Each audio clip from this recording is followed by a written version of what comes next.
Good afternoon, everyone. Thank you so much for being here today in attendance. It's an exciting day as JPS continues its history in this community, and we're looking forward to getting to that. I'm told there's no one here to speak, so again, we will call this meeting officially at 1:10. And again, thank you all so much for being here. I'd like to ask Chaplain Leanne Franklin to please come forward, and I'm going to say something as she approaches the podium. And she and I had tears in our eyes this morning. I attended a function with Leanne and on the east side of Fort Worth. It's something that JPS has participated in. We're going to talk about the bond and passage of a bond, but you know, JPS just doesn't change because we pass a bond package. I know I've attended that breakfast several years. Ralph, I think in the Brighter Outlook breakfast you've attended, you and I've attended together over at that. Yes, and Leanne was there today, a couple of other staff members, and it was really nice to hear the community. I know Roderick was there. It was very nice to hear the community, the excitement they had about the passage. So, Leanne, if you would lead us in invocation, and if y'all would please join me after that in the pledge of allegiance. Thank you. Such a moment as this. We all stand at this moment in history, and I just want us to take a moment and just take this in. What it feels like to have the blessing of the community. So let's begin in the spirit of thanks, spirit of gratitude, spirit of joy, and join me in prayer. We are honored and grateful to serve a community that appreciates the healthcare JPS has provided for more than 110 years. We are thankful to the Tarrant County Commissioner Court and members of the Citizens Blue Ribbon Committee who dedicated long hours to thoughtfully research future healthcare needs in our community. We appreciate the efforts of County Judge Glenn Whitley and County Commissioner Administrator G.K. Manias in educating the community about the needs that will be addressed throughout the successful bond. We're thankful for a board of managers who share a vision of the innovation and change necessary to improve the health of our community. We are grateful for the public trust behind every one of the 1.2 million patient encounters we've had the privilege of experiencing each year.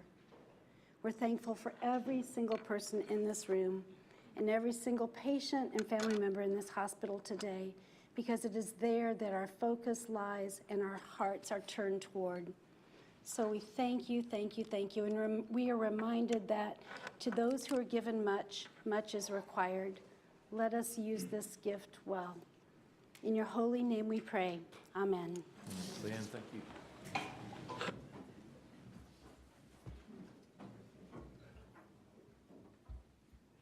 I pledge allegiance to the flag of the United States of America and to the republic for which it stands, one nation, under God, indivisible, with liberty and justice for all.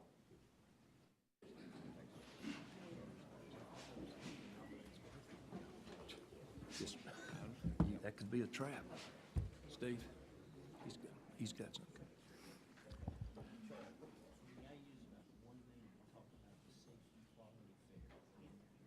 Sure. During my remarks? Yeah. Great.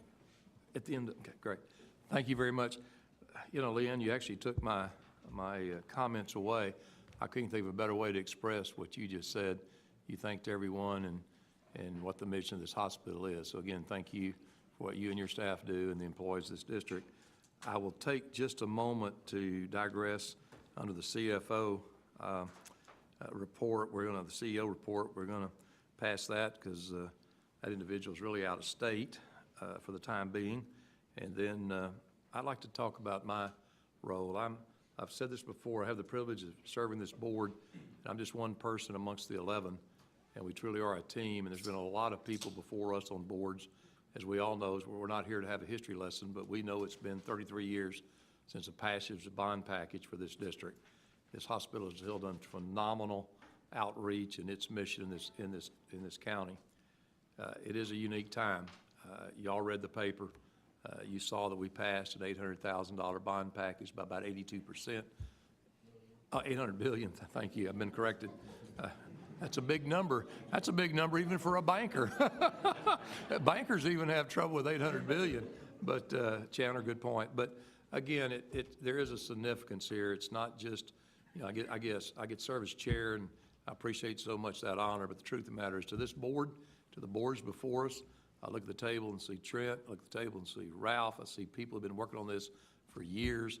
So I'm kind of the mouthpiece for the time being to say thank you very much.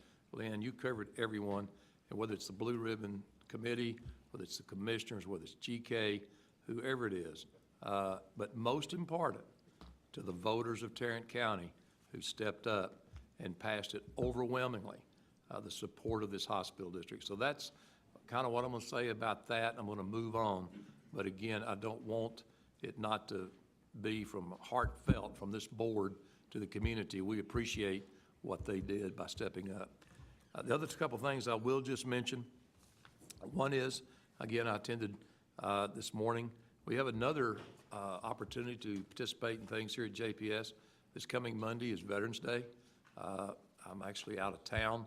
Ralph's kind enough again to step up, and he's going to handle that meeting on Monday, I hope. I am. No, and he plays kind of naive. Yeah, he plays, he's done this before. I know T.D. Smyers is from United Way is going to speak for us. I appreciate the staff putting that together. Something very important. We appreciate not only the veterans that work for this district, we appreciate the veterans in this community. Ralph's a veteran. I appreciate him doing that, Ralph, so thank you very much. But that's kind of my part of the agenda. I'm used to kind of having this guy sitting next to me, but you know, wait a minute. I think, David, could you help out here a second and see if this all works? Don't drive. Yes. See if we can get him on here. When I talked to him earlier, I thought he'd be cleaning out a stall. I said, don't be driving when we try to pull this off. David, it's all yours. Yeah, it worked once. So I hate that the CEO is staring at me and not staring at you right now, because we don't have him on the screens quite yet. You don't have a tie on either. And I don't have a tie on, and so we're getting there. So hold on a second, Robert. We're having some technical difficulties. The incentive plan. Yeah. Chuck, you want to use this? Wait a minute, Chuck.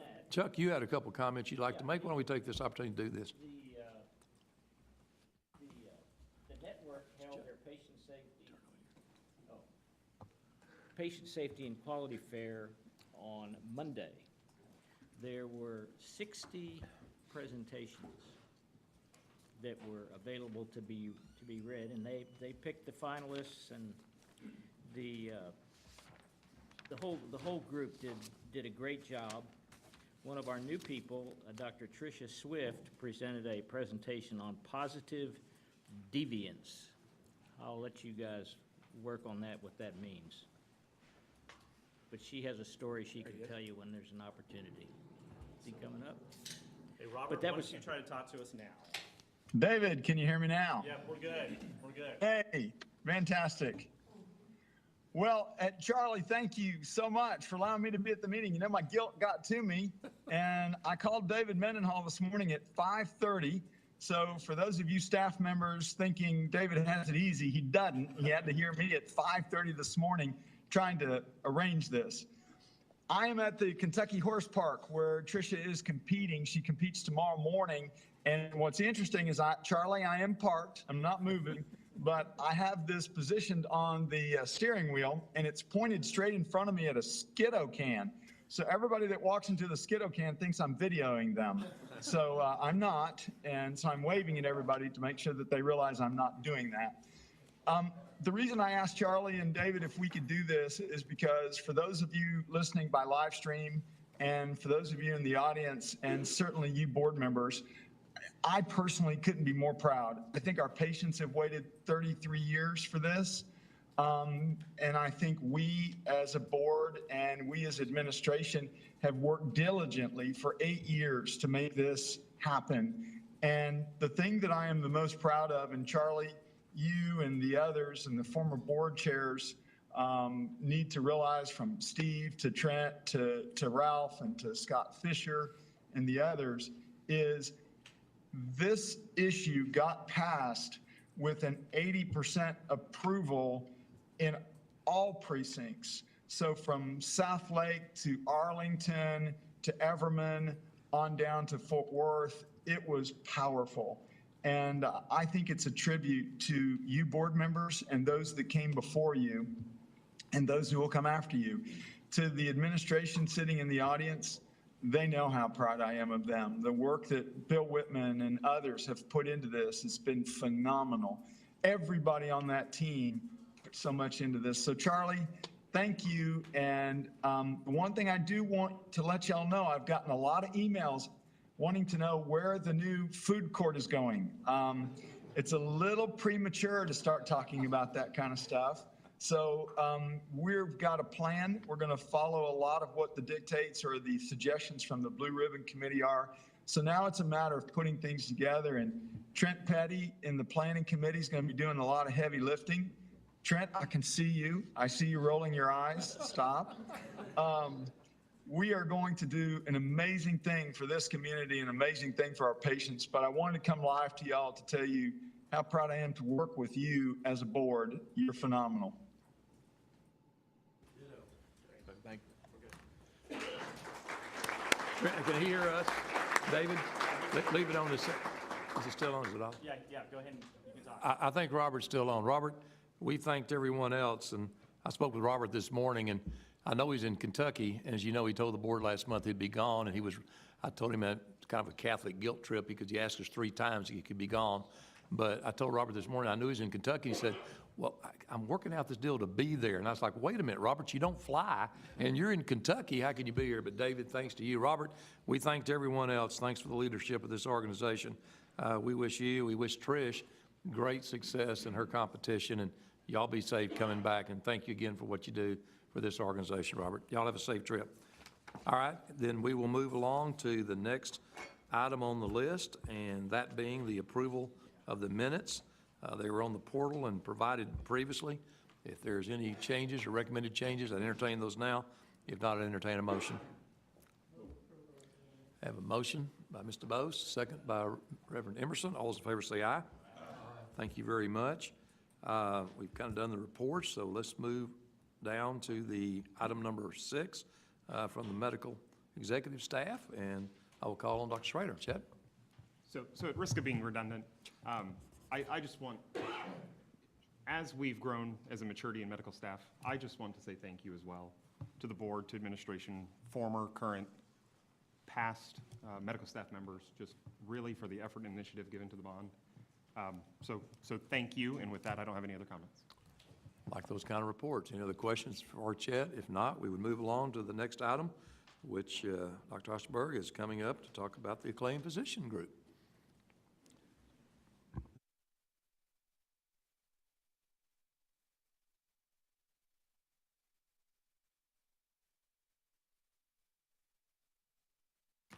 Mike, it's all yours. Good, thank you. So a few items. Obviously, Chet and I color coordinated today in particular because you will find on the portal, the IES contract is on the portal for further review. From a claim standpoint, we are in the middle of actively recruiting for our open director positions that we have for business development, as well as a director of recruiting. We've got a number of fantastic internal and external candidates for those roles, and we think that whoever joins us in the coming months will definitely add a collective expertise and wisdom to the organization to help us from the claim standpoint and hopefully network-wide as well. In addition, at the last meeting, we discussed the formation of the search committee for the surgery service line chief. That is going full bore with Whit Kiefer. The actual advertisement for that position is in the leadership profile, is up on their website. We have actually changed the title from the acclaim standpoint from surgery service line chief to a senior physician executive. And we're trying this to see if it makes sense and if it works. And part of that reason is because we want this position to be truly reflective of the true scope of work that individual carries. It's really not just a clinical position. It's someone that we expect to have an expertise in quality, in business, in operations, in strategic thinking. And so we're looking for someone who can marry all those responsibilities together. And similar to our director level positions that we have open, we have at least one internal candidate who would be fantastic to fill that role.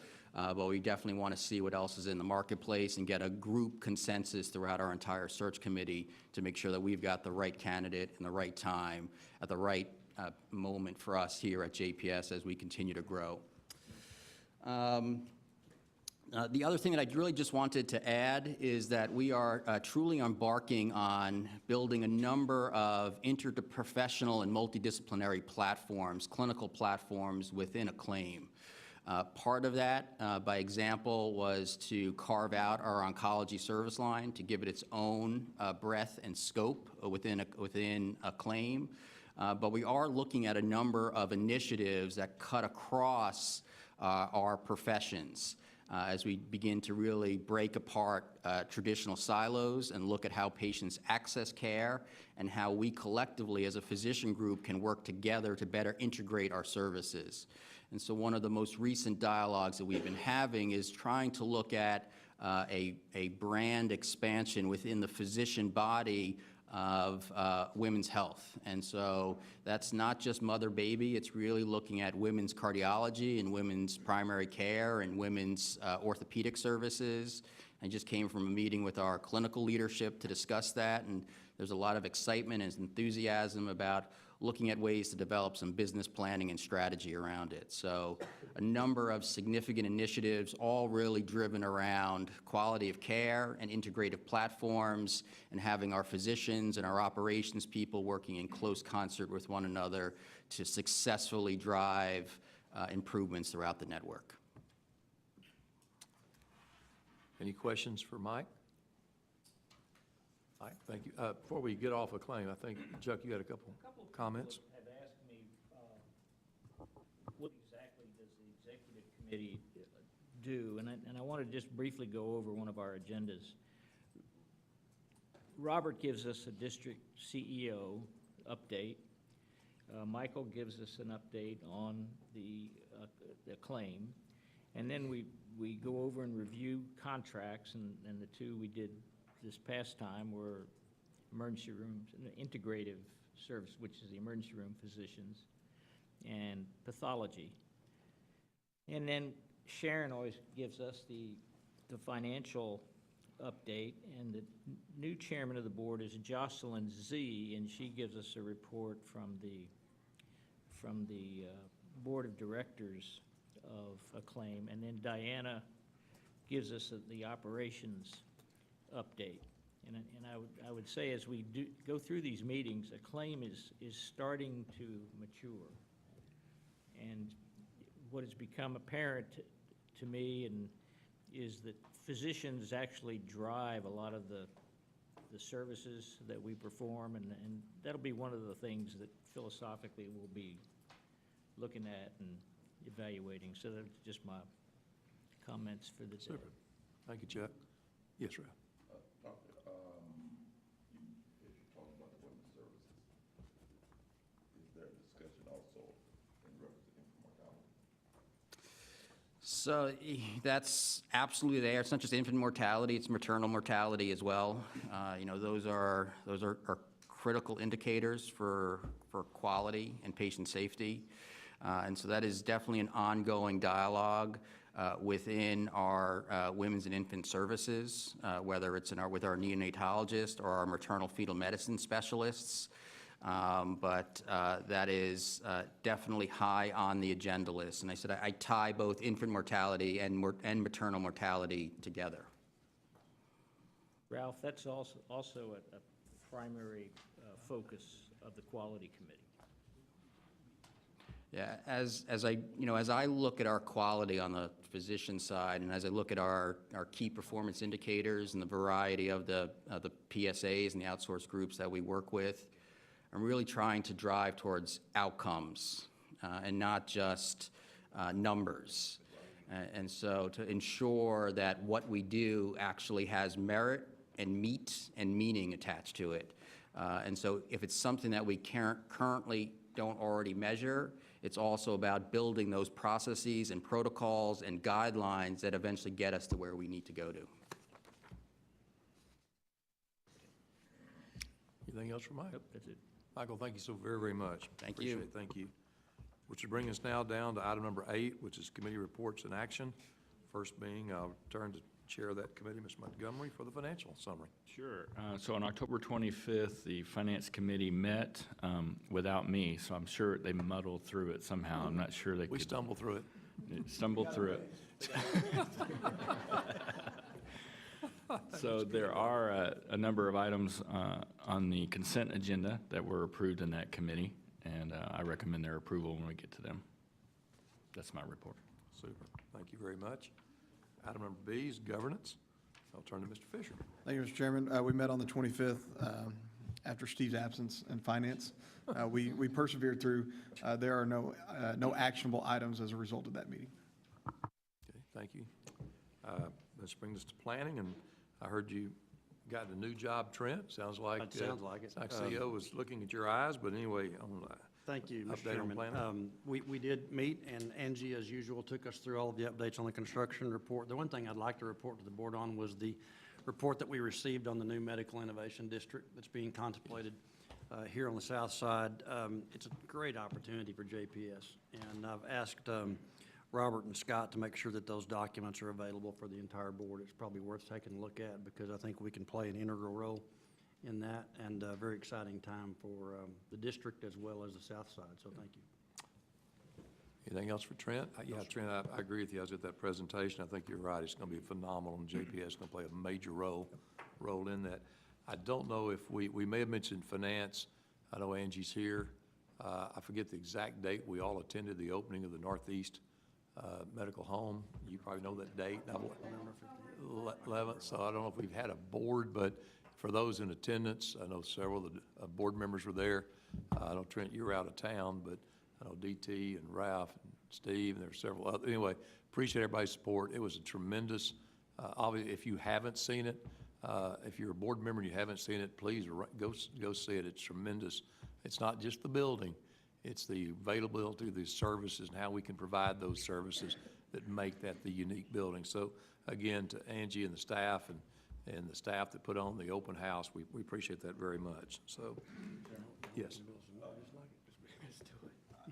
Just want to comment that going out to the Northeast and seeing the new facility, and then you look at the bond passing, individuals, if they visit that facility, can get a vision of what's to come overall throughout the district. That's right.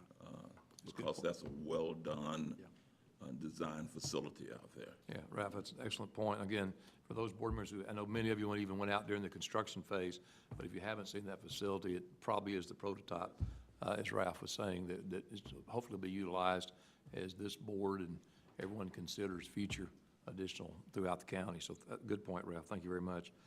As far as committee reports, that would now bring us to item number D. Before Mr.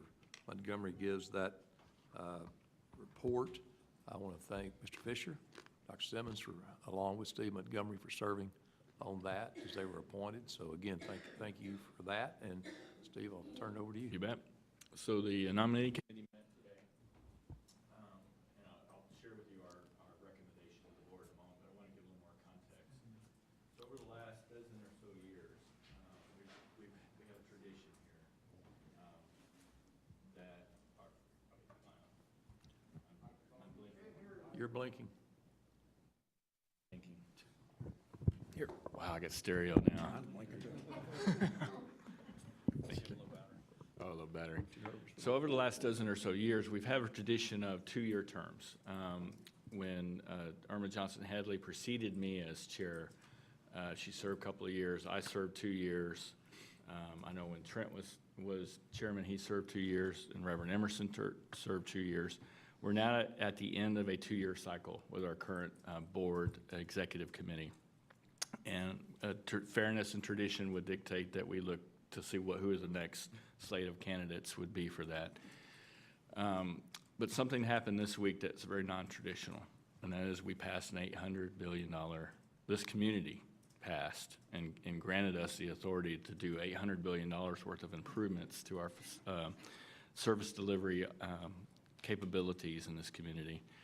So we talked about this in our nominating committee, and the idea of, you know, adhering to tradition and fairness of the 2-year terms, but also the extraordinary thing that has happened to us this year, this week, and our opportunities that lie ahead.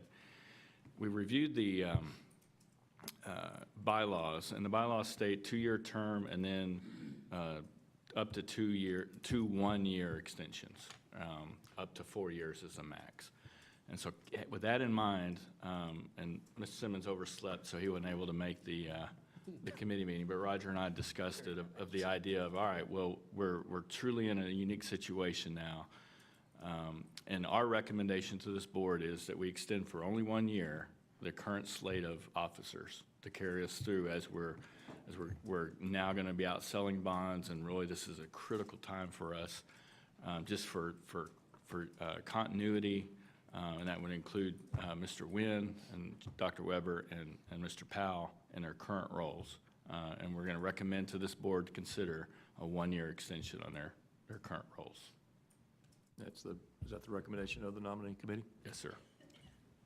I'll check council. I think my position at this, and you've been in this role, is that are there any other nominations from the floor at this time before that recommendation is voted upon? Any discussion? There being none, then based upon, yes, sir. I have no nominations, but I'm not so sure I'm comfortable with the recommendation. Because when this came for the board 2 years ago, there was disagreement on that. And so I don't understand how we were wanting to extend officers now at the passing of the bond, and we didn't want to extend it as we were getting ready to go into the bond. So I don't understand that analogy. What causes us now to extend officers when the bond has been approved? What is the consistency that we need now that we didn't need 2 years ago? That's a great question. I mean, we talked about that. I mean, a year ago or 2 years ago was the uncertainty of it, right? The uncertainty of passing the bond, and we didn't know. I mean, frankly, I didn't know until we got really into this election season that we were going to be successful, and I cringed at the thought of not being successful. So, but it's a very valid point. I mean, you know, if we extended you for 1 or 2 years, you know, that would have been a consistency as well, continuity through the process, and that's a valid point. But all I can say is where we're at now is we do have a bond that's been passed, and I think the next 12 months is going to be a make or break for us in terms of the success of that. You know, we have to go out and sell them. We have to do a lot of things, and this board's going to be under enormous pressure, I think, to live up to our ethical requirements, and we're all inundated probably already. Your phones are probably already ringing with folks that want to talk to you about this. And that there's a lot of people in the community, justifiably and rightfully so, that are going to find a lot of business in this, you know, in terms of helping us build some of these facilities. I just see that looking at where we're at now is really an important time for us to be consistent with what we're doing and maintaining that. Now, on the fairness issue, I agree with you. I mean, 2 years ago, we might have done something different. We might have should have done something different, but that's where we are now. So that's our recommendation. Well, I felt very uncomfortable. I don't think it's fair, and let me voice that, because I still can't receive or perceive the argument of consistency now, what changing officers now or leadership now, how does that disrupt the process? Because the process is going to take place whether it's officers or no officers, selling the bonds, letting contracts, selecting architects, contractors.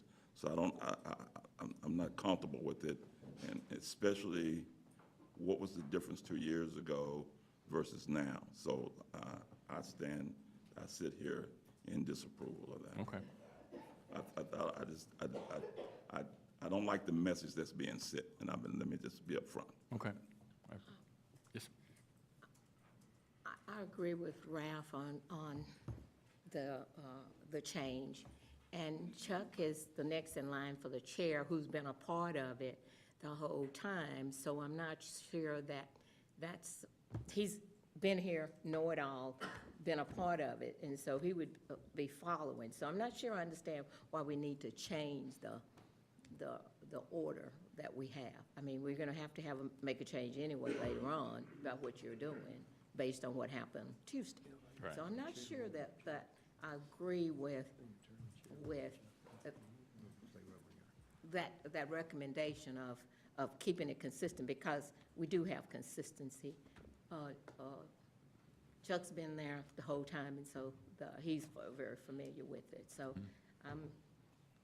I don't like to see us make those changes, Okay. because that means that in the future, we're going to make them again. So just wanted to go on record with that. Sure. With that discussion, I would still say I believe protocol is such that there is a motion on the floor. Well, actually, those nominations are on the floor, but you can accept other nominations for any of the individual seats unless somebody, and if there's no nominations, then you proceed with the report of the committee. So then, would protocol suggest that if we wanted to continue the progression of forwarding the two-year terms, that we would have to make a nomination to that end? Or would we have to deny this nomination and then make a new nomination if that nomination were to forward the slate under the two-year sequence that we've been following? That's a good question. If you want to proceed in a different direction than the report of the nominating committee, then you would have to submit a nomination for somebody for any one of the three positions, which would open up those positions that have multiple nominations. So you'd have to do each individual? Yeah, once there's a nomination for an individual for any one of the three, then that opens up the nomination for that particular position. If it's only one office, then the other two positions go forward with a nominating report, because those nominations are on the floor now. So just in turn, is it still appropriate to have discussion? Sure. You know, and I was part of the group that, you know, wanted to get back to three-year term. And that was, it was a contentious situation when I became chair, and my statement at the time, like yours. If I plugs it long enough, it'll work. Oh, good, three. Like a star. My statement at the time was, you know, the continuity of our board is really assured by the terms that our board members, you know, serve. We don't have a new board member that comes in and becomes chair ever. There's always some level of understanding relative to their progression to those positions. And I wasn't aware that today there was any consideration to anything other than that. You know, just to be consistent for my own position, I still believe that two-year terms are good. And I think that moving our leadership of the board into those positions of leadership is absolutely critical, but I also believe it's very important that we have the continuity of the past chairs and of the people that have served to continue being engaged and involved in that process. I think that helps us with that continuity as well. So, you know, just because I didn't realize there was going to be any discussion counter to what we've been observing protocol in the past, I guess I'm going to tell you I'm still in favor of the two-year alternation, rotation like we've had in the past. And that's not to say anything negative about anybody, because I think the group has done a great job. But I think I would be in favor of progressing it the way we've been doing it. There's another consideration, and maybe we don't want to talk about it publicly, but I'll go ahead and do it. Something else happened on Tuesday night that not only included our bond issue, but also is a shakeup in the Commissioner's Court. And I think that now it's more prudent than ever to just maintain our leadership our current leadership for whatever time that is, whether it's 6 months, whether it's a year, as this board will begin to have a new makeup, and then, reset at a later date. I think that is, also something else that we really need to consider, and went strongly into my decision-making to just keep the current leadership as it is and see how it sorts out down the road. Because we just don't know how That's a long good we have. point, Roger.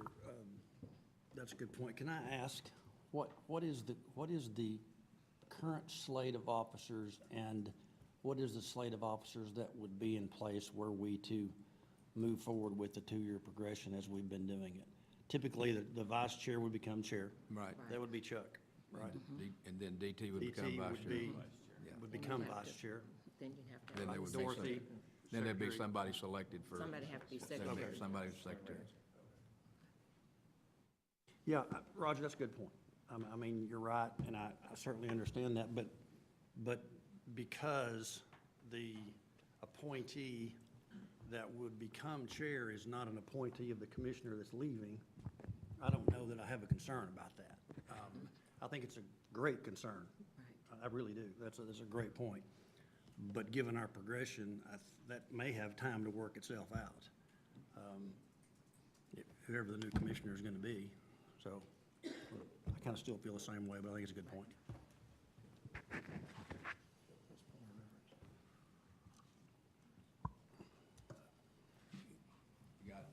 You have a committee report on the floor. We'll keep it right here. So we have a committee report, and then it's open for, Any other nominations? That's correct. So I guess from my standpoint is that either we consider that and/or we go to individual positions, I believe is the way the bylaws state. Well, you would only go to the individual position if somebody's nominated for one of those three positions, independent of the committee report. Is it appropriate to hear from Chuck and from DT and from Dorothy, the current officers, and get their perspective on this? Because I would be very interested in hearing it. Chuck, especially yours.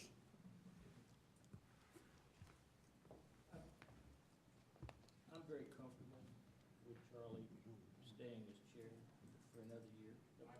Wait a minute, Mr. Keeley's giving me a sign, you know? No, I'd be very comfortable with Charlie. Yeah. Staying as chairman of the board, and with me staying as vice chair for 1 year continuation. What is not certain to me is DT, because his county commissioner changed, and I do not know what will happen. It will sadden me if DT leaves the board, to tell you the truth. So I'm comfortable with the committee recommendation. and we talked about DT as well in the situation with the commissioner. And I agree with you. I feel the same way. I hope he doesn't leave. That's not our decision. You know, that's the decision of the Commissioner's Court. And from a perspective of our committee, we thought we would like to keep him in his current role as an officer. We all know we serve at the pleasure of the Commissioner Courts. Right. And I think all of us, we serve without any party affiliation. Turn your mic on. It was mentioned that we serve at the pleasure of the court, and it's our privilege to serve. And I think we all serve without any party affiliation, how we got here. So I have not talked to the new commissioner-elect yet, but obviously I did have some conversation with Andy, and true to how he leads the last 8 years, he asked me personally to see it through, that if there's a change, the transition will take place very smoothly. And this is our community, so we're not going to go away. So, What's the rule on when this has to happen? Is that a board bylaw? The bylaws say it has to happen in the fourth quarter of the year. Well, that'd be December. which it's got to be this meeting or December's meeting, one of the two. Well, it may not go anywhere, but I'm gonna make a motion that we table the decision to the December meeting. I mean, there's a lot of information, and I didn't walk in here today prepared to even consider this in a different, but there's legitimate points. There's good Point we're making. reasons, and I'd like to know about it. That's just a motion. We have, I've got a question. Yes. And more of a parliamentary question. The recommendation of the committee is in fact a motion, not requiring a second. Is it prudent to vote on that first? And depending on how that goes, table. Maybe. Yes. A motion to table it takes precedence over a pending motion, so, but he's got to get a second for his motion to table. I'll second it. yeah, okay, we have a second there. Let's vote on that one to table. I think Trent, that will table it, so have a motion and a second. All those in favor say aye. Aye. Opposed, no. No? Thank you very much. So, Passes. passes? Well, it was one, wait a minute. I thought we can't. We'll do a show of hands. Table in December, right? Show of hands, I'm sorry, I thought I heard four. Okay, we have a motion and a second, now I'll call for the vote. Those in favor of that motion, please raise your hand. Table. The motion to To table, correct? Motion table. Correct. 1, 2, 3. It's five. That's what I thought. And those, yeah, that's five. Okay. It passes, thank you very much, which will move us along to the next item. Just comment, I mean, this, The nominating committee will re-adjourn for a meeting to present to the board in December. Five. We have 11. It was a 5-vote yes. And what was the vote? No? I thought we're missing one, two, With 5-5. three, four. It's a 5-5, it would be a 5-5 vote. Yeah, Warren's not here, so it'd Warren's be, not there's here, only so- 10 so- of us. So the You mo, get a vote?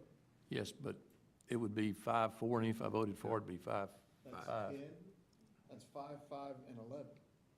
no, Warren's not here, so you got 10 votes. You got 10 people here. Warren's 10 not here. here. You got five He's- for the he's not motion voting table and member. 5 He's opposed to the not motion voting member. table, so, He's not so, voting member. so the motion failed. Okay.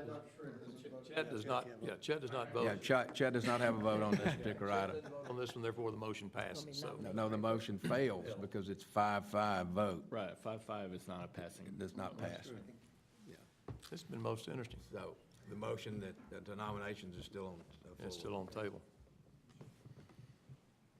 So therefore, we'll go back, thanks, Joe. We'll go back to that one. That one won't pass. And, Roger, It's still on the table. it's still on the table. We have to have a vote. I'm in the service business, and when you get when they tell you to be there, I gotta go. I'm sorry. Then, let's vote on the motion that's on the table. The motion is the recommendation of the nominating committee. And by a show of hands, all those in favor of that, please raise your hand. Of the This is the motion, that the recommendation of the nominating committee, correct? Yes, yes. 3, 4, 5, 6, 7. 7. That would pass. We've got that all legally Yes. done. That motion carries. Based upon that, that motion passes. And I would thank the nominating committee at this time, and Steve, I'll turn it back to you. Well, and I thank you that, and I just want to make it clear that I completely respect all the dissenting views here. I completely do, and I understand what you're saying. And so my recommendation was not any malice towards anyone or anyone's capabilities or anyone ascension to a different role. It was just what we discussed. So I just want to make that clear. And none taken. from Points all well my made. perspective. I mean, not all. Mr. Chairman? Yes. So if I understand it, then what has taken place is that the president's slate of officers now will serve another year. Yes. This one. Your turn. You correct me, Steve, you're coming from nominating. It's a one-year only as currently in place. I think that was a recommendation that came from the committee. Yes, Ralph.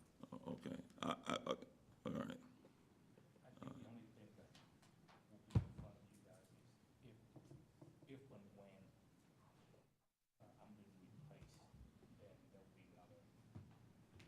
Then it goes back to nominating. It would go, it's my understanding, and let's get correction on that, DT, I think that's one of the uncertainties. and I think that was pointed out. We have two people on this board that may, not because of us, who may be replaced. At that particular time, as an officer, it was my understanding, it's not any individual points that, it goes back to a nominating committee. Correct. That is correct. Yeah, and if they're replaced, then you have to be a sitting member of the board to be an officer, so it automatically terminates your position as an officer. Yes. What I was going to say is, first of all, I have no negative comments, feelings toward the present sitting officers. I've tried my best as former chair to serve and do whatever asked to do. My issue, again, is the decision to change midstream when you actually have sitting on the board former chairs, and the Commissioners Court extended all of our terms because of the bond. So there would not have been any inconsistencies if we had changed officers and leadership. And my position is, if that was going to take place, and if we were looking at consistency and teamwork, then we would have approved that 2 years ago. And I think that that is a sorry message to send, that we see to do it now, but we didn't see to do it 2 years ago.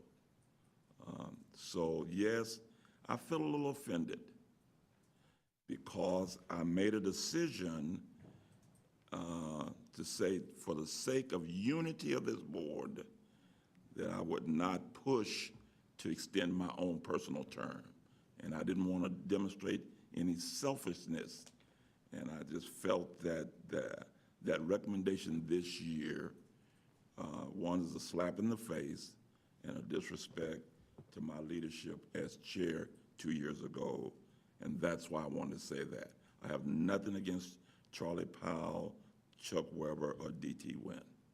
But I just wanted to express my heart with that. Point made, Ralph. Thank you very much. There's no other discussion. This item would move to item number 9.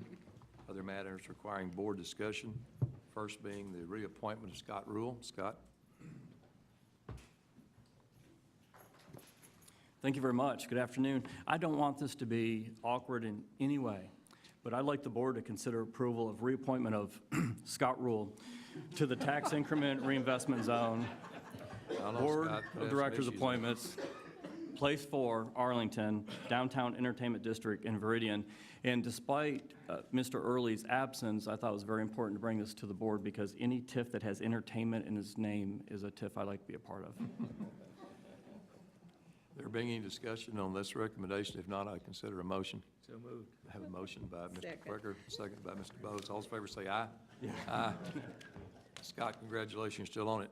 Scott, you may, if you wouldn't mind, also, I know we've discussed this. It's been mentioned by almost everyone, including Robert Early. I know I've been passing your card out for months. Every one of these board members constantly gets questions. You might just, again, give us a kind of a snapshot, because we need to actually approval of our protocol. We've discussed it. I think it's the formality of it. Sure, absolutely. And I think what you'll find is this protocol is consistent with a lot of the comments that were made earlier by several of you, that we really want to handle business here at the district with transparency and accountability and make sure that our vendors and our community has the most recent and up-to-date information on what's going on. So for that reason, we think it's important to update, revise, and really put more structure around our protocol as people become more and more interested in what might be happening at JPS.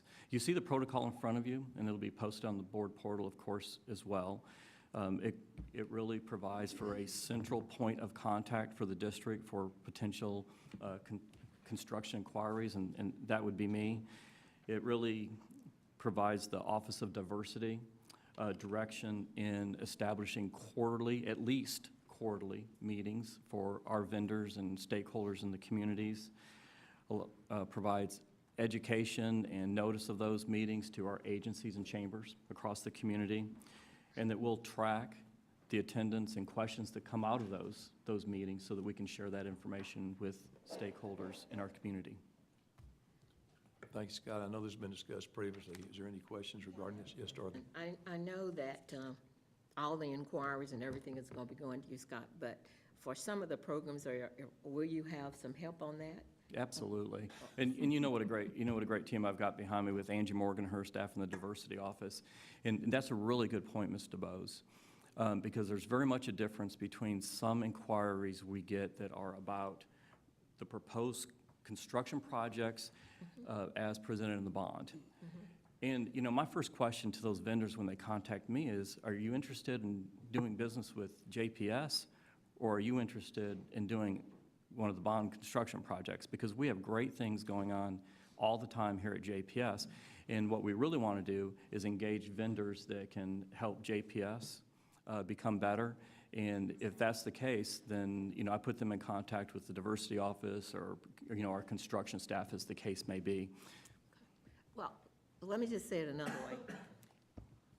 We have a small diversity office, and I know they do a good job, but there's only 3 people over there. So when you're talking about a project this large and on just tracking that, that's a major problem. That's a major, not a problem, but that is something that I'm very concerned about.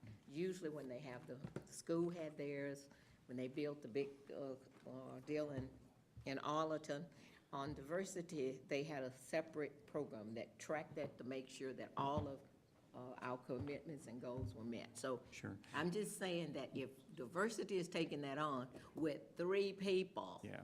So, yeah, I want to be very clear. Thanks for that question and asking for that clarification, because this is really about right now providing information and kind of, you know, filtering those inquiries that we get. You know, I would be very confident that at such time as that a construction project is ripe and we're proceeding with a construction project, we'll have alternate resources available that can help everyone from the diversity office to the construction office. All right, okay. Just wanted to be And clear I on think that. your point's well I made, may Dorothy. echo what Dorothy said. I mean, if you need resources, Yeah. you know, I hope, you know, you have the support of the board to do that, because we want to get it 100 out of 100 right Right. on this. Absolutely. So please let us know. Thank you. Yeah, I was reluctant to bring it up for discussion, but I was going to ask it because you would think that Trent's job increases because going through planning committee for this whole process. But I was wondering, at some point, we probably need to develop I don't want to say to-do list, but a process sheet on where things go, you know, from architect to contractors, that the board needs that info to understand how we get to where we get to. Does the county let out the contracts, or do we set the bids? And all of that's entailed in that, I think.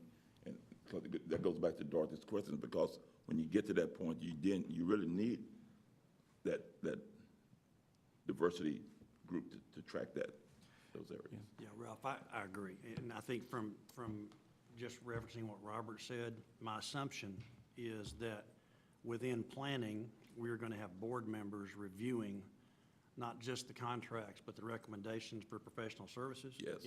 And that within the context of that, we as board members need to make certain that diversity issues are being addressed and that we've you know, dedicated correct resources to that end. And I think if we as a board get a feeling that we're not, kind of to Steve's point, I think we're going to have to stop. And we're going to have to go add resources to it. But I don't want the committee to be involved at a level that's inappropriate relative to just having to take 1,000 phone calls. But there will be a point, I think, where there's an appropriate time for us to be able to, you know, Yes. have information from the board and circulating back through the process. And that's typically how we've done it, Mr. Chairman, in the past. So I'm assuming we're going to observe that. I think that's exactly right, Trent. Thank you. Yes, DT. I have a comment, because I think we talked about this about a year ago, but it was too early when we still going through the bond election and all that stuff. what I'm concerned about is that, you know, how do we impact the community for years to come? And do we have any budget within a diversity group to go out to the community and train, and have programs for training for those skill sets so that they will benefit for years to come, because building and maintaining and all that stuff down the road? Or do we just pay some group and then they go out and source jobs somewhere else, and that our community, you know, those can go back to our community? And I think $1 million here, $1 million there to support, to give them the skill set, could pay dividend down the long run for us. So that's, I think we need to pay more Building attention to that. capacity, right, in our own community to do. Technical, IT, to construction, to maintenance, to all that stuff down the road, that we can uplift the community as we serve. So I just don't want just to see diversity now. I want to see 5, 10 years from now, benefit from that, what they build. Good, thank you.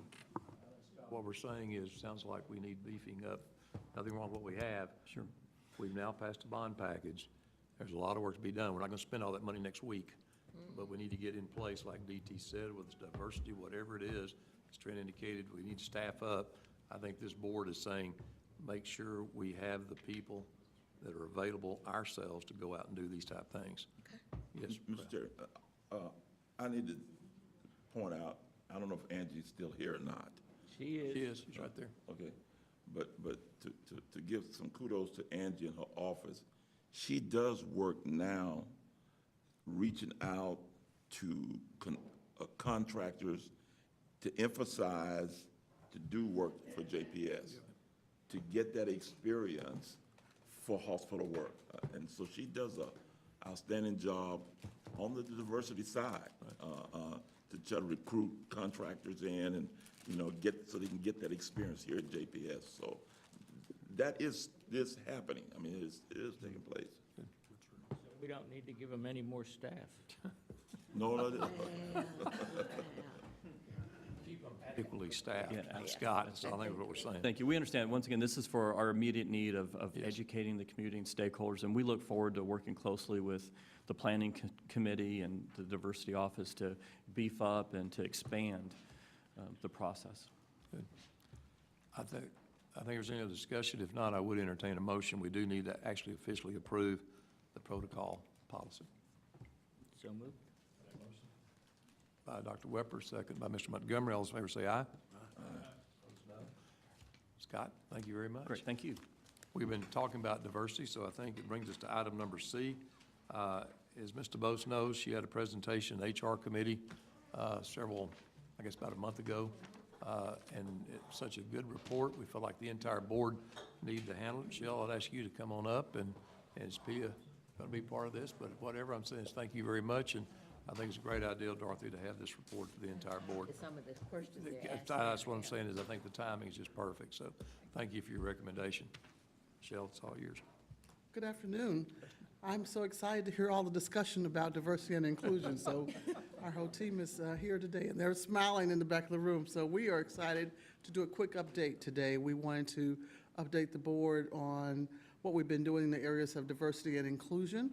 And we're going to spend just a few minutes talking about kind of our overall mission, what we're doing now, some of the wins, not only from a supplier diversity, which I know we're talking about now, but what we're doing with employee and engagement and diversity with our individuals in the workplace, and then what we're doing with our patients.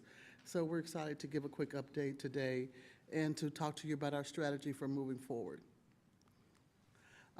So you'll see, if you look on the screen there, you'll see our agenda. I want to talk to you a little bit about the summit. We had a summit several years ago, and many people ask what's happened since the summit. So we are going to show you the results of the summit, where we've taken that information and how we've used that in the areas that you see listed. Education, we'll talk about employee and patient experience, our community engagement, and obviously the supplier diversity program, which you guys have already started to discuss today, and then moving forward.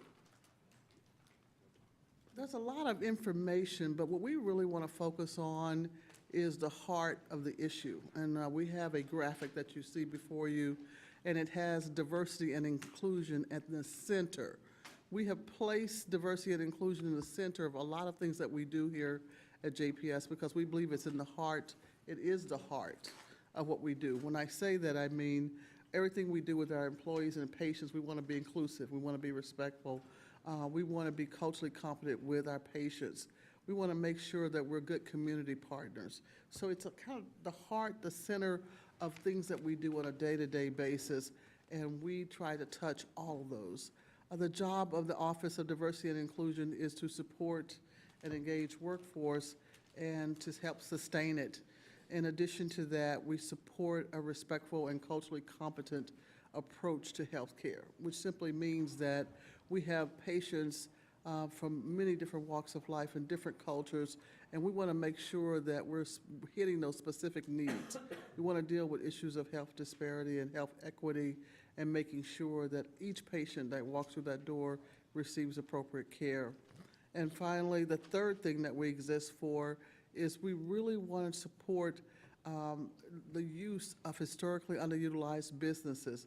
And we believe that that really helps us with innovation and creativity and competition, and it supports the overall health of this county. And so those are the three areas that we focus on. And as we mentioned, we have 3 people on our team.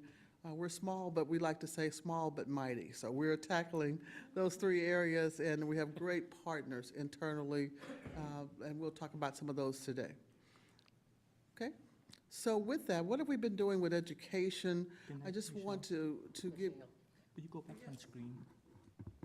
I'm not sure it's appropriate to talk about it here or not, but I would prefer to see healthcare equity and equality because you give people opportunity, but it needs to be fairness also as well.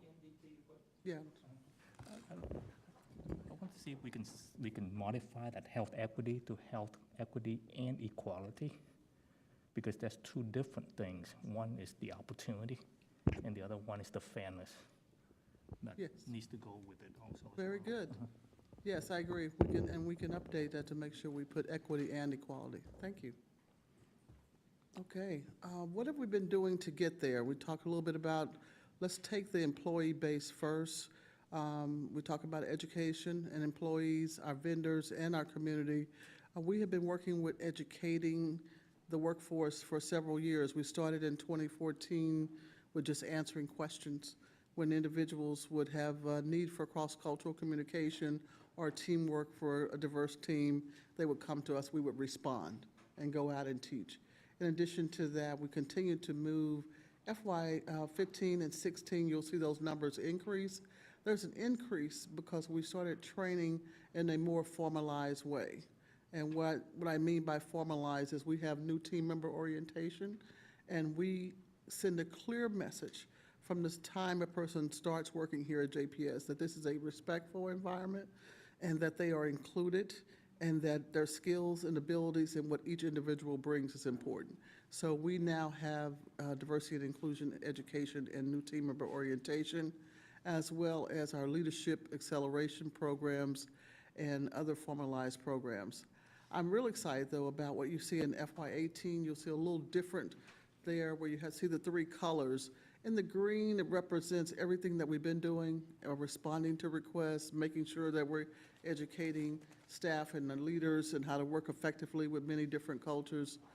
But also the area in blue represents our vendor education. And this is real significant now as we talk about our relationship in the community and making sure we're available. We started several months ago training vendors on how to do business with JPS. And that education is a quick education of how do you sign up, how do you get involved in our portal, so we would know who the vendors are, and they would know how to work with us. So we started that several months ago. It has been well received. We've been out to the chambers as well as internally. We've held sessions, and we really have had a good opportunity to train and have vendors work together. And then finally, the area in yellow you see is community. We get involved in the community. One of the things we did recently was with Fort Worth ISD, where we actually got involved in the project for 7th and 8th graders, and we had several different departments at JPS who were involved. And we went out to make sure we spoke with 7th and 8th graders about careers in healthcare and how to work in this environment and what they might need to do to work in this environment. And so that's a little bit about what we've been doing with education. The reason I spent a little time there, the next couple slides, I'm going to show you results quickly. We believe education is a driver. The education of working together and creating an environment that's respectful and making sure all our patients are taken care of is really key. So education has been a part of that process. We will continue that in FY19. Really excited because we have an executive committee, which is executive VPs who have helped us to target FY19. And the target is really focused on what do we need to do from education standpoint, and what do we need to do from a patient experience and coordination of care standpoint. We are going to be training anyone who has direct patient contact. And so that means when someone calls us, how respectful are we at that point? Do we make sure if there are any special needs of that patient, if there's a language issue, whatever that issue is, that we're receiving those the right way? When people come to our doors and they come in and there's a need for translation or communication or interpreters, then we make sure they have that. And then once they're here, obviously we take care of them. And then the discharge phase is so key as well. We are focused on things like making sure our homeless population is treated the appropriate way at discharge. That might be different from someone who is not homeless. So we're looking at those types of things. Specifically, how do we support? Our role is to support our providers, physicians, and nurses who have contact to make sure that we're meeting the needs of all cultures that we serve and care for. And so we're really excited about that. In addition to that, we're working in partnership with Laura Burnside and Patient Experience and that team, Annika Fisher, on patient registration. They're actually involved in looking at the coordination pieces. We're doing the education pieces together. So big plans for FY19 to make sure we continue to improve our patient outcomes and making sure that we do that with all patients. But before you move from that, Yes. are you doing it? I was at the HR meeting when you presented, I just don't remember. Are we doing anything in the area of the physicians themselves? Yeah, the training that I mentioned for FY19, the plan is improving patient outcomes. Physicians are part of that process and that plan as well. And so we, physicians and residents, so we met with Dr. Tricia Elliott. Right. There is a plan, right now we're in the phase of looking at the curriculums, looking at what is the best way to educate the different groups. Also, behavioral health is a part of that as well. Okay, I'm going to challenge a claim to be part of that as well. good, okay, yeah. Excellent. So just a couple more things I want to highlight. Employee engagement, we have seen consistently, this is really good news, increase in our employee engagement scores. We measure employee engagement overall, but we have two specific diversity indicators that you see there, questions that we ask about our environment and our culture here at JPS. And the last question I want to focus on, JPS really does create an environment that is conducive for diversity and inclusion and respectful of all backgrounds. And you can see consistently for the last 3 years, we have increased in those scores. And we feel really good about that because the scores around diversity engagement are actually higher than scores around engagement in general.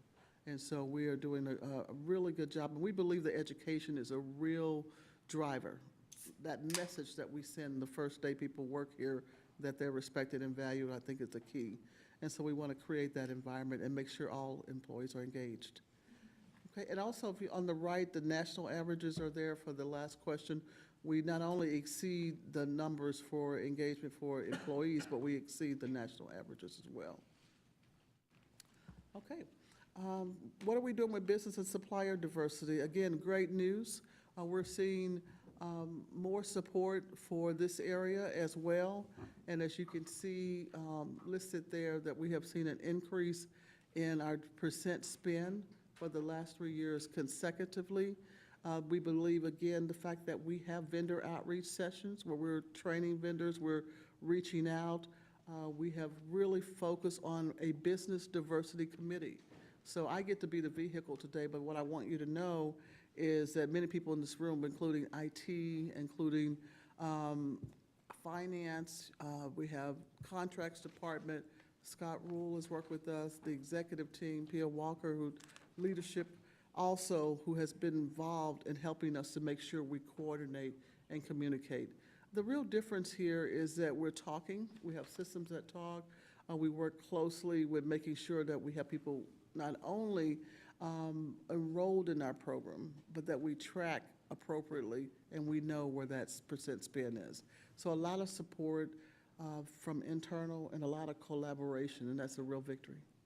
Can you clarify what the tier one and tier two? Yes, tier one is a percent spend for when it's the prime contractor. So that's the main contractor, the prime. The tier two is for subcontractors. So you could have a large organization with a contract, and then they have subcontractors who are small business, and so that's where the tier two comes in. Is there a reason why we don't have tier two for 2018? Very good. Tier two, we will have that once we get our audited financials for 2018. And I will say this, what's really exciting about that is that we're able to report now almost real time for everything else. In the past, it was wait to the end of the year and let's go recalculate. A lot of hard work from people in this room to make sure that we can bring you that information faster. But we are improving every year, and there's a lot of support and teamwork in this area. Quick question for you. Yes. In terms of tier two, do you have a way to track for those that we did not make the cut when they went for bidding process? Because what I'm concerned is that it could be the price is a little bit high when they bid, but there's a reason why, because they're small, they don't have economy of scale, they can't attract good people unless they pay a little bit more. But if we really truly want to help the community, I just don't want pricing is the only way. We have a little wiggle room. How much percentage can we go over to get the right group, to attract the right number of skill set that they may be paying a little bit more to get those. So, Okay. The question was, do we have a way of tracking why someone might not get the bid or someone who is not awarded a contract? And do we I have don't think issues? tracking may not be the right word I want to use, but at least know and aware so that we can revisit it year after year to see how do we really want to help the community. How do we help the vendor who may have a larger price, you're saying, because they're small? Sometimes they're small. In order for them to attract good people, they may have to pay a little bit more because they don't have stock option capability like a big corporation. And they trade that off by paying high bonuses. And they may not be able to get down to the economy of scale in order to bid fairly. Right. One of the things that helps with that is that there are several factors. Price is not the only factor that is used, and that's, of course, purchasing involved, but there are several indicators that they look at to determine if that vendor, and diversity is considered in that factor. So that is one of the Then things. is there any way we can track to see where are they now and where are they 5 years from now? Because they're part of the program, and if they grow out that program, we should be proud that these are the people that we help in the early days, that they get to the other side. Very good. Is there any way to track where people are now and where they're going to be 5 years from now if they start with us and go through the program? We haven't been doing that, but there is obviously a way to continue to look at. Our system is B2G Now, which is a system that tracks the vendor portal. We know when they register. We know if they have contracts, so we do have that system that can help us do that. Okay, thank you. All right. Can I ask you a question about Yes. this? Because I agree, you guys are doing a great job. And I like how you're dividing out now so we can really divide out our group and our effort in a more specific way. What's your opinion about our goal? About what? Our goal? I mean, 25% is our goal. Is that reasonable? Is it attainable? Is it comparable to other? Okay. Great question. Thought that was going to be so easy. I do. No, I'm good. I'm good. I do have an opinion about that. I hope you do. Our goal, it's interesting. In certain areas, it is very obtainable, and I will go back to what Reverend Emerson mentioned earlier, Angie Morgan in construction. We reached that goal consistently and far surpassed that goal in construction because it's conducive with a lot of the things that she does. Some other areas are really difficult because you don't have a lot of small businesses who compete in that area. And that's why it is a goal, but with an understanding that there are going to be times where you can reach that, and there are times when you can't, but it's still a striving point. Is it consistent with what's going on with other areas? We do look at that, and what we've seen within this region of anywhere from 20 to 25% we've seen pretty consistently. We're open, obviously, to looking at what is reasonable or not, but right now, we have just been striving to move to that point. And again, we get a lot of help from construction, but then some other areas are more difficult. And we are realistic. One of the things that is helping us is we're not trying to force something that's not there. If it is not there, we understand that. But if there's an opportunity and we need to reach a little further or look a little longer to make sure we get the right individuals to do the work, then we want to do that. I don't want to complicate your life at all. You're I'm just not. throwing this out We're here. good. Does it make any sense to categorize certain kinds of work and set goals particular to the category instead of saying Well, across the board? everything else is pretty much the same except construction. We have construction separate right now. And that's a whole nother, as we know, area that we focus on. But we do look at the total amount. The numbers that you see there do include our construction, but we do know that we meet that percentage, the 25% goal in construction. I think you just answered the question when I raised to Scott earlier about getting involved for better skill set training and all that stuff. Is that can we take those that can only use limited skill set for construction and get them into IT, get them into big book nursing, do other stuff so that they can work in their community. And it requires additional work to work with our community, a technical school type thing to attract also. I'm not sure how we're going to do this, but sometimes they need some help. Yes. In training. They can work for us 3-5 years after graduation so that they, because I think The vendor education session so we can have the understanding. Obviously, there's more, as you mentioned, that individuals might need more mentoring and coaching. The way we handle that is we give them resources. There are other areas they can go to, like SCORE and areas where they can get mentoring. So we have a list of where you might go if you need additional help that we wouldn't offer. We know our scope is limited to making sure that they know information about JPS and doing business, but we are concerned about overall making sure people have the information they need. Because for me, Yes. construction is short-lived. Then when it's done, there's not much job afterward. Yes. And the other ones, you uplift the community to a different skill set. Yes. Okay. I think, Steve, you were looking at, breaking that out, showing construction, and then look at the other areas, and then we can do a total. We can come back with that, because they have it that way already. Oh, they do. Because on construction, you probably will be ahead of the 25%, but in other areas, and we might need to look at those and say, they're not gonna ever get to be 25.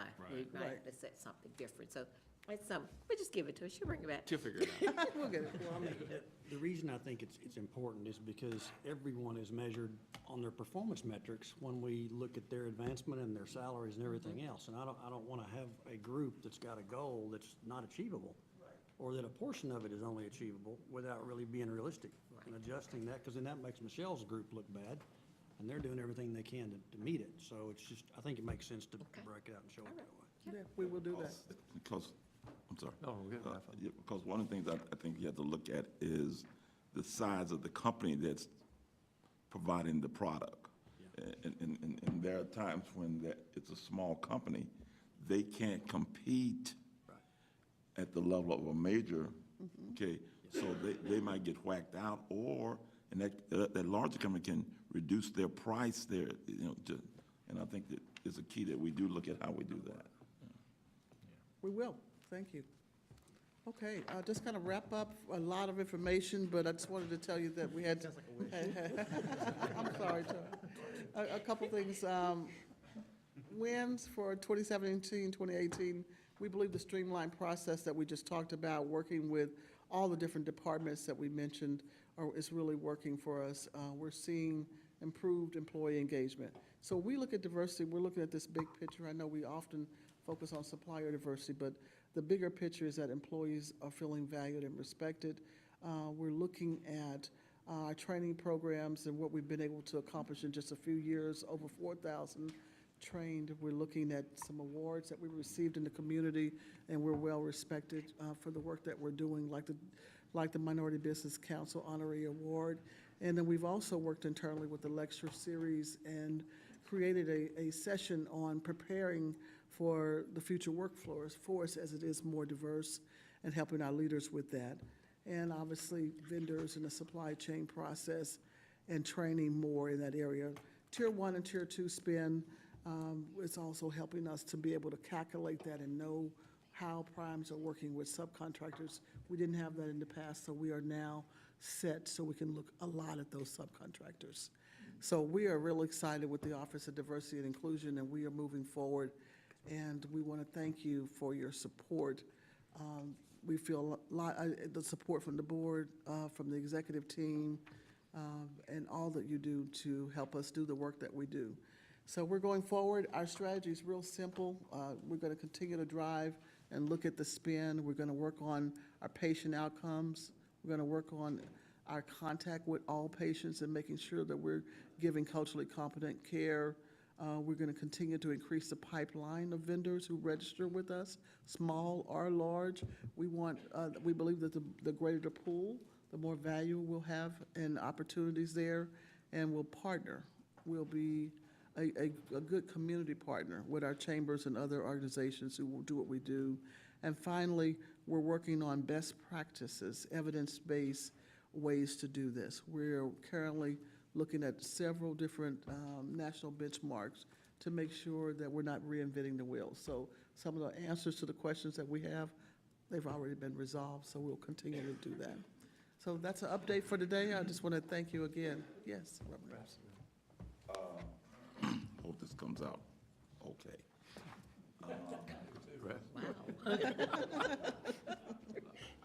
I would hope that at some point that we could do some type of diversity retraining with the board. Maybe at a board meeting.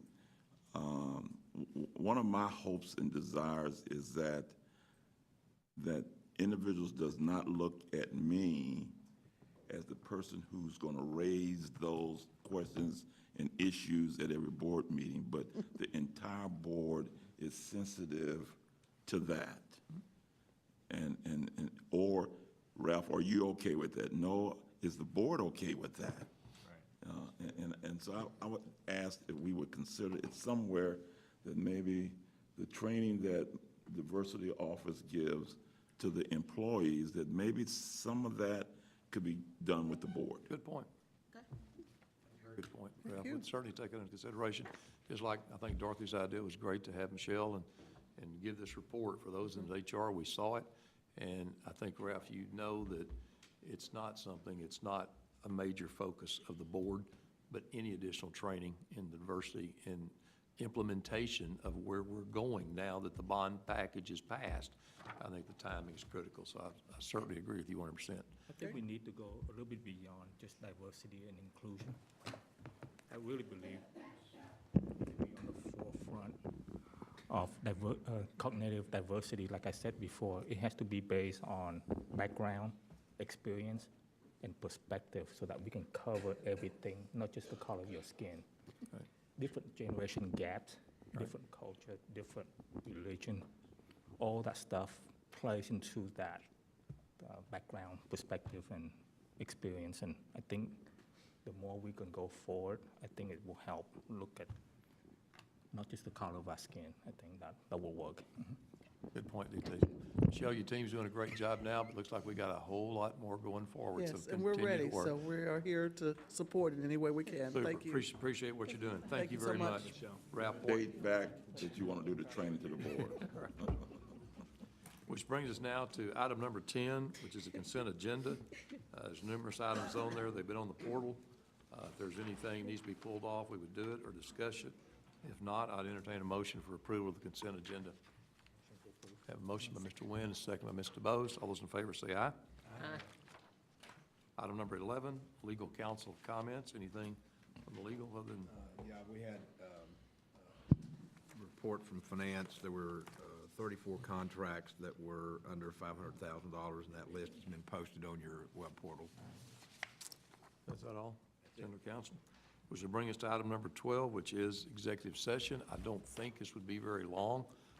We need to deal with our privileges and those things, Chet, but we're going to take 5 minutes before we come back. Let's take 5 minutes break. We'll come back in and do close. Thank you.